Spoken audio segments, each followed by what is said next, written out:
gjithmonë e dëgjojmë dhe themi që drejtësia duhet me qenë e qasshme për gjithë. Ama shka në realitet nuk kupton qasja në drejtësi për qytetarët? Në fakt, unë besoj që, si më thonë, dimenzioni i shtetit ligjor ishte shumë gjerë se sa nocionin që ne kemi për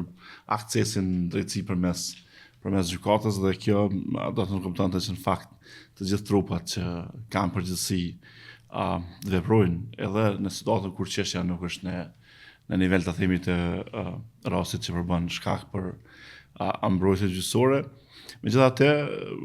dinamika që kanë qenë, si më thonë, në shoqërinë tonë, zhvillimet, ndoshta e kanë vënë pak më tepër se çka duhet gjykatën dhe në një farë forme e kanë minimizuar ndoshta në mënyrë rolin që kanë struktura tjera administrative të shtetit, por edhe të trupat tjera të pavarur që kanë në një farë forme përgjegjësi dhe jurisdikcione që mund të trajtojnë çështje. Megjithatë, nëse e shikojmë nga si më thënë, perspektiva e individit, qytetarit apo çfarëdo subjekti, aksesi besoj që në radhë parë është besimi që duhet të ketë secili që mund të realizojë një të drejtë në cilën do instancë, qoftë gjyqësore apo edhe në trupa tjera, ta themi kështu,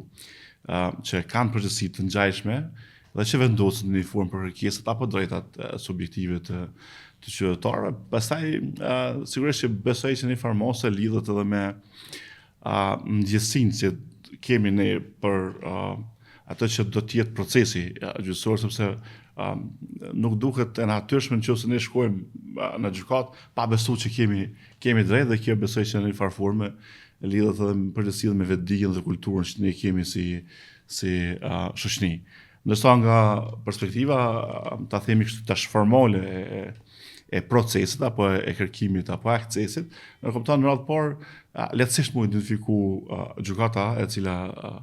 duhet të trajtoj çështjen, dhe tani këtu më thonë që për fat keq për shumë vite në përgjithësi gjyqësori ka qenë ngarkuar me çështje kompetencash, edhe për shkak të strukturës gjyqësore, edhe për shkak të ndryshimeve ligjore, po ndoshta edhe për shkak të mungesës informimit të duhur për ndjekjen e procedurë, respektivisht për realizimin e të drejtë. Pra, përveç që duhet të jetë lehtësisht të identifikuar me gjykata, tani sigurisht që flasim gjithmonë për një gjykatë që do të jetë të pavarur dhe që i plotson atributet, por thelbi i çështjes, kur ne flasim për aksesin, dhe ndoshta mendoj që do të jetë, si më thënë, objektivi i shtetit do në kuptimin nacional, të ardhmen është që procesi të ketë dinamikën që është në përputhje me standardet, sepse në një mënyrë drejtësia nuk konceptuohet vetëm si çështje nacionale, por i nështrohet, si më thënë, kriteret dhe standardet dhe masa që janë në nivel internacional, dhe kjo i bën që ne kemi pranuar disa standarde. Tani aksesi si pranim është besoj krejtësisht i realizueshëm të ne, por fazat e pastajshme të trajtimit të çështjeve dhe dinamika që morën rastet që kanë në nivel të gjyqësorit, do të thënë realisht ka sfida të mëdha dhe ka problematika të mëdha, diçka që në radhë parë zbe shumë besimin e qytetarit në drejtësi, por njëkohësisht e dikton edhe përmbajtjen e mbrojtjes apo të drejtës kërkuar në gjykat. Për shkak se natyrshëm ideja është që po besoj që është në rëzale kjo që njerëz i kanë mbarë disa të drejta institucione për t'i realizuar përmes institucione në momentin që jo duhet. Prandaj institucionet duhet ta kenë këtë përgjegjësi dhe sigurisht edhe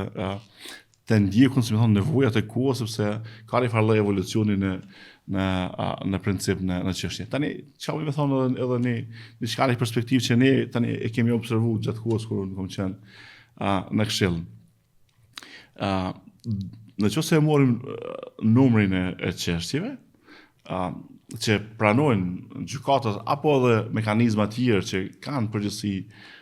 para se një çështje marrë në gjykat si parametër, dhe nëse e morim edhe parametrin e dytë, sa është debitimi i buxhetit publik ose organizatave publike, atëherë ne flasim për një problematikë